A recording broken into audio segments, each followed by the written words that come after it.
جسے شاید ہم یہ کہہ لیں کہ جس نے پریویس پارٹ جو تھا وہ بہت ہی اچھے طریقے سے جو ہے اسے کلیئر کیا، اور اب نیکسٹ پارٹ میں جیسے ہی وہ پہنچا تو اس کی پرفارمنس کا جو گراف ہے وہ نیچے آنا شروع ہو گیا. تو یہ چیز جو ہے یہ اس کے لیے بھی تشویش کا باعث ہے، اسٹوڈنٹ کے لیے بھی، اور اس کے پیرنٹس اور اس کے جو ٹیچرز ہیں اس کے لیے بھی یہ تشویش کا باعث ہے کہ ایک ایسا برائٹ اسٹوڈنٹ جو پہلے پارٹ میں بہترین پرفارمنس دیتا رہا، اچانک اس کی اس جو پرفارمنس ہے اس کا گراف نیچے کس وجہ سے گرنا شروع ہو گیا. تو جی جب انویسٹیگیٹ کیا جاتا ہے، معاملے کو دیکھا جاتا ہے، پروو کیا جاتا ہے، تو پھر کیا پتہ چلتا ہے کہ جو اسٹوڈنٹ ہے وہ کسی بیماری میں مبتلا ہوتا ہے. The student suffers from a severe disease which distracts him from studying. Distract کا مطلب ہوتا ہے توجہ کا ہٹانا. ایک ہوتا ہے توجہ کو مبذول کرنا اور دوسرا ہوتا ہے توجہ کو ہٹانا. ڈسٹریکٹ کہتے ہیں توجہ کے ہٹانے کو، ڈائیورٹ کرنا. تو جی طالب علم جو ہے وہ کسی ایسی بیماری میں مبتلا ہوتا ہے جس کی وجہ سے وہ پراپر طریقے سے اپنی کلاس روم کی ایکٹیویٹیز پر توجہ نہیں دے پاتا، اور کلاس روم میں چلنے والے لیکچرز جو ہیں اس میں اس کی خاطر خواہ دلچسپی نہیں رہتی، کیونکہ وہ اس وقت کسی نہ کسی بیماری میں مبتلا ہوتا ہے. تو آتھر یہاں ذکر کرتا ہے ان مختلف بیماریوں کا جن کے سبب جو ہے وہ مختلف سٹوڈنٹس جو ہیں وہ ڈیفیکلٹی فیس کرتے ہیں. تو اس میں وہ ذکر کرتا ہے جی ٹیوبرکلوسس کا، بیڈ ٹانسلز کا، سلیپنگ سکنس کا، پور ڈائجیشن کا، اور various forms of mental and nervous difficulty. یہ سارے کے سارے وہ پرابلمز ہیں جس کا وہ سامنا کر رہا ہوتا ہے،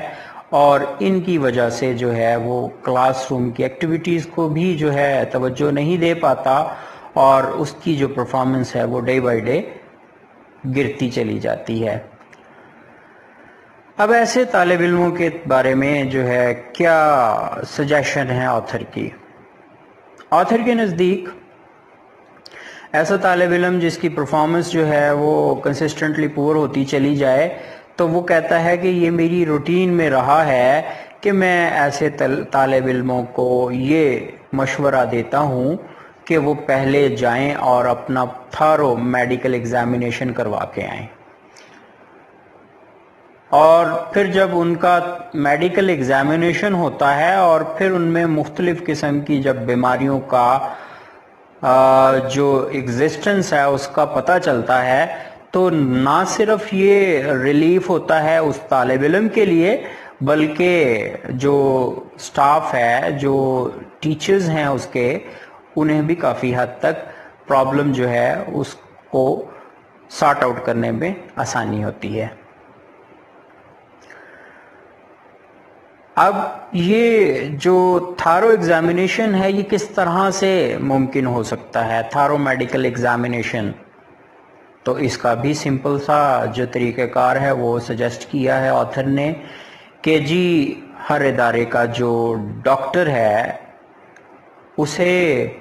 ٹائم اینڈ اگین اسٹوڈنٹ کے ساتھ ان ٹچ رہنا چاہیے، اور ان کی جو سائیکولوجیکل پرابلمز ہیں ان کو بھی مانیٹر کرنا چاہیے، اور اس کی جو فزیکل ایلمنٹس ہیں ان پر بھی خاصی نظر رکھنی چاہیے. تو ایسا کیسے ممکن ہو سکتا ہے کہ ایک کالج کا ڈاکٹر جو ہے وہ اتنی بڑی تعداد میں موجود تمام اسٹوڈنٹس کو جو ہے وہ مانیٹر کر سکے؟ تو اس کے لیے جو ہے آتھر لکھتا ہے کہ جو اسٹوڈنٹس کے لیے جو کلاس روم میں موجود ٹیچرز ہوتے ہیں، جو کالج کا سٹاف ہوتا ہے، اور جو office of the college doctor ہے، یعنی جو ڈاکٹر کا عملہ ہے اور جو سٹاف ہے، ٹیچنگ سٹاف ہے، ان دونوں کے درمیان ایک کلوز کوآپریشن جو ہے وہ ایگزسٹ کرنا چاہیے. ان دونوں کے درمیان اگر پراپر کوآپریشن ایگزسٹ کرتا ہے between teaching staff and the office of the college teacher, an immense number of failures can be avoided, تو بڑی تعداد میں جو ناکامیاں ہیں ان کو روکا جا سکتا ہے. تو ناکامیاں روکنے کے لیے جو ہے وہ دونوں کو ہی جو ہے وہ اپنا رول پلے کرنا ہے, اسٹاف کو بھی کہ وہ پوائنٹ آؤٹ کریں کہ جی سو اینڈ سو نمبر کا جو اسٹوڈنٹ ہے اس کی پرفارمنس جو ہے وہ ڈکلائن کر گئی ہے اور وہ بہتر پرفارم نہیں کر پا رہا. تو اس طرح سے جو ٹیچرز ہیں وہ آئیڈینٹیفائی کریں گے اور ڈاکٹر جو ہے پھر وہ تھارو میڈیکل ایگزامینیشن سے جو ہے وہ اسٹوڈنٹ کو گزارے گا اور پھر جو ہے وہ بہتر طریقے سے معلوم ہو جائے گا اور پھر وہ بہتر طریقے سے جو ہے علاج معالجہ بھی ہو سکے گا اور وہ اسٹوڈنٹ جو ہے وہ توجہ سے کلاس کو اٹینڈ کر سکے گا. اب یہاں پر ایک بڑی ہی دلچسپ بات جو ہے اس کو آتھر نے شیئر کیا ہے, وہ کیا ہے جی کہ کچھ طالب علم جن میں ایسی بیماریاں پائی جاتی ہیں جن کا جو کالج کے ڈاکٹر کے ایگزامن کرنے کے بعد پتہ چلتا ہے, تو پھر ادارہ جو ہے وہ اپنے خرچے پر اس بیماری کو ریموو کرنے کا انٹرسٹ رکھتا ہے. تو اس سلسلے میں جب وہ ان اسٹوڈنٹس کے پیرنٹس کو کانسنٹ لینے کے لیے بلاتا ہے کہ آپ کے بچے کو جو ہے وہ ٹونسلز کا پرابلم ہے, وہ ٹونسل جو گلے میں موجود ہیں وہ آپ کے بچے کو جو ہے ڈسٹریکٹ کرتے ہیں, توجہ نہیں دے پاتا آپ کا بچہ, تو یہ ٹونسل جو ہیں وہ ہم ارادہ رکھتے ہیں کہ اپنے اس ادارہ کے خرچہ سے جو ہے وہ ریموو کریں. تو ایسے میں آتھر لکھتا ہے کہ جو پیرنٹس ہیں ان کی عجیب قسم کی جو رسپانس ہے وہ دیکھنے کو ملتا ہے. وہ کیا رسپانس دیتے ہیں کہ اس قسم کا ریڈیکلس قسم کا جو ہے وہ جواب دیتے ہیں کہ یہ جو ٹونسلز آپ ریموو کرنا چاہتے ہیں ہو سکتا ہے ان کا کوئی فائدہ ہو اور نیچر نے جو گاڈ ہے اس نے کسی اچھے مقصد کے لیے جو ہے یہ ٹونسلز اس بچے کے گلے میں رکھے ہوں جنہیں آپ ریموو کرنا چاہتے ہیں. تو اس سوچ کے ساتھ جو ہے وہ مکمل طور پر جو ہے وہ یہ پیشکش کو ڈکلائن کر دیتے ہیں جو کہ کالج اپنے خرچے پر ریموو کرنے کی دیتا ہے. وہ کیسے ہے جی کہ he asserted that God put those tonsils in his son's throat for some good purpose, کہ خدا نے وہ ٹونسل جو ہیں اس لڑکے کے گلے میں کسی اچھے مقصد کے لیے رکھے,